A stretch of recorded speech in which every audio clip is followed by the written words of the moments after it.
Bà xôm xoa cùng bóng ôn với chị cả Scott ở khán đại tại để cho một tu sân trong channel YouTube của nhóm.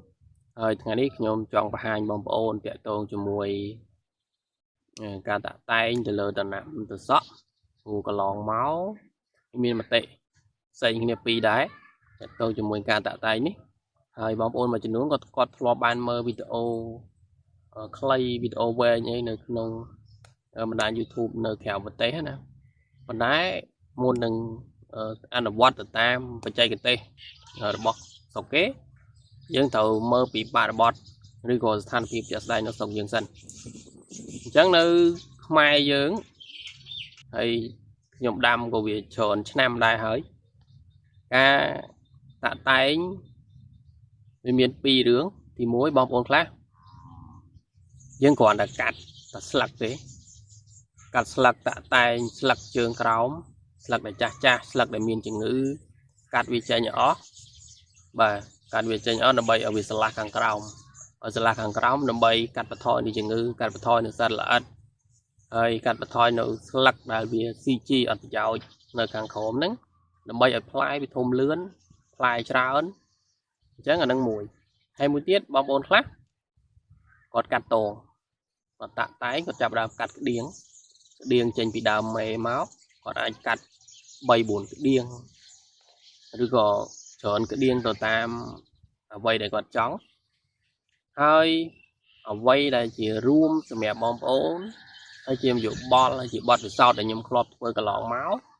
បងប្អូនមិនគួរកាត់ទេចាក់តងជាមួយនឹងតងសក់នេះក្តៀងក៏ដោយតងមេក៏ដោយគឺអត់ត្រូវកាត់ដាច់ខាតយើងត្រូវតែទុកហេតុអីបានយើងត្រូវតែទុកព្រោះបន្លែប្រភេទសក់នេះសម្រាប់ស្រុកយើងផ្លែគ្រប់តងគេថាផ្លែឲ្យតែមានក្តៀងមានផ្លែមានក្តៀងមានផ្លែហើយទៅកាលណាបងប្អូនកាត់ចោលអស់សួរថាផ្លែចេញពីណាមកហើយចំពោះដើមមេវាផ្លែក៏វាមិនសូវច្រើនដែរតែកាលណាយើងកាត់ក្តៀងវាចេញអស់តងមេចាប់ដើមលូតទៅលើផុតត្រឹង 2-3 ម៉ែត្រដល់ទៅពេលអញ្ចឹងវាអត់សូវមានផ្លែទេផ្លែមួយទេប៉ុន្តែបើសិនជាបងប្អូនកាត់តែស្លឹកទេហើយយើងទុកក្តៀងវាទាំងអស់ចឹងថាលាងលើកវាជាប្រចាំទាំងក្តៀងទូចក្តៀងធំអីសិតតែផ្លែទាំងអស់ចឹងទិន្នផលបានច្រើនហើយជាទូទៅលើផ្ទៃដី 10A ខ្ញុំស្ទង់ទិន្នផលមើលហើយយើងបានកត់ត្រាជាមួយកសិករយើងគិតថាជាមធ្យមទៅសក់វាក្នុងផ្ទៃដី 10A យើងបាន4 តោនហើយនេះជាអ្វីដែលយើងធ្លាប់ធ្វើកន្លងមកហើយយើងធ្វើច្រើនជាការហើយជាការខ្លះក៏បានច្រើនជាងនឹងទៀតបាទប៉ុន្តែមុននឹងឈានទៅដល់បានផលច្រើនហ្នឹងក៏យើងរៀបចំរងរៀបចំដាក់ទឹកដាក់ជីវាបានឲ្យត្រឹមត្រូវណាបាទអញ្ចឹងបានយើងទទួលបានទិន្នផលគួរជាទីគាប់ចិត្តហើយផ្លែវាល្អវាមិនស្ដួចគូតហើយវាមិនល្វីងអីផ្សេងអញ្ចឹងតកតងមួយការកាត់ក្តៀងនេះបងប្អូនសង្ឃឹមថាបងប្អូនយល់ហើយព្រោះខ្ញុំបង្ហាញមកត្រុសមកកន្លងមកនេះសូមកុំកាត់វាចោលកាត់តែស្លឹកដែលចាស់បានហើយបាទខ្ញុំបង្ហាញបងប្អូនប៉ុណ្ណឹងហើយមួយទៀតតកតងជាមួយនឹងសក់ល្វីងដែរខ្ញុំផ្សារភ្ជាប់ជាមួយគ្នាទៅ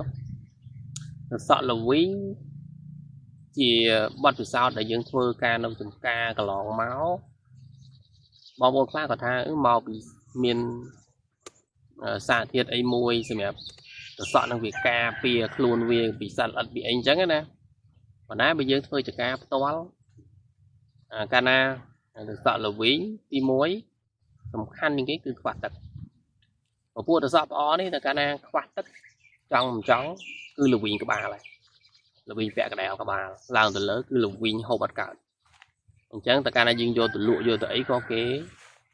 ចាប់ផ្ដើមពីសម៉ួយណាគេចាប់ផ្ដើម complain យើងគេចាប់ផ្ដើមត្អូញត្អែមួយយើងអញ្ចឹងទី1ទឹកបងប្អូនត្រូវព្យាយាមដាក់ទឹកឲ្យបានកាន់តែច្រើនកាន់ល្អបាទប៉ុន្តែមិនឲ្យដល់ថ្នាក់ឡើងវាជាប់ណាយើងក៏ភាសាយើងថាលំទឹកយើងដាក់ឲ្យមកសមរម្យមកទឹកច្រើន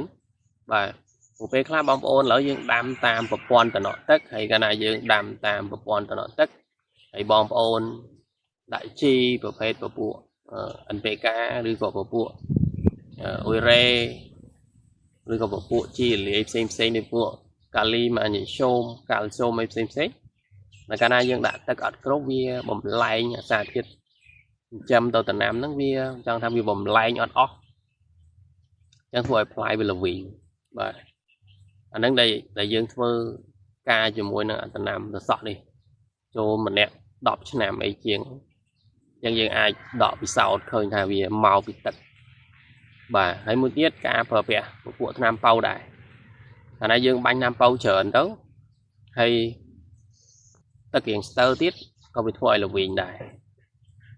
បាទអាហ្នឹងរឿងសំខាន់ណាចំណុចសំខាន់វាតែប៉ុណ្្នឹងឯងប៉ុន្តែមានរឿងមួយដែរខ្ញុំធ្លាប់រៀននៅសាកលវិទ្យាល័យមានគ្រូម្នាក់គាត់ប្រាប់ខ្ញុំតាក់ទងជាមួយនឹងល្វីងខ្ញុំសួរគាត់ណាគាត់ថាហ្នឹងមកវិសាធាតុផ្អែមពេកអីអញ្ចឹងដោយសារឯកសារជប៉ុនគេនិយាយអញ្ចឹងប៉ុន្តែហ្នឹងវាមិនជាក់លាក់ឯងប៉ុន្តែជួយជាគំនិតមួយដែរបាទអូខេខ្ញុំគាត់ថាមានប៉ុណ្ណឹងចែកម្លែកសម្រាប់បងប្អូនហើយបើមានកំហុសខុសឆ្គងអីអធិស្ឋានផងហើយមានសំណួរមានអីផ្សេងៗបងប្អូនអាច comment បានដើម្បីជាមតិកែលម្អគ្នាទៅវិញទៅមកហើយបងប្អូនចង់បានបច្ចេកទេសទៅលើអីមួយបងប្អូនអាច comment មកខ្ញុំនឹងជួយបងប្អូនបានក្នុងកម្រិតណាមួយបាទអរគុណច្រើនសម្រាប់ការតាមដានទស្សនាអរគុណ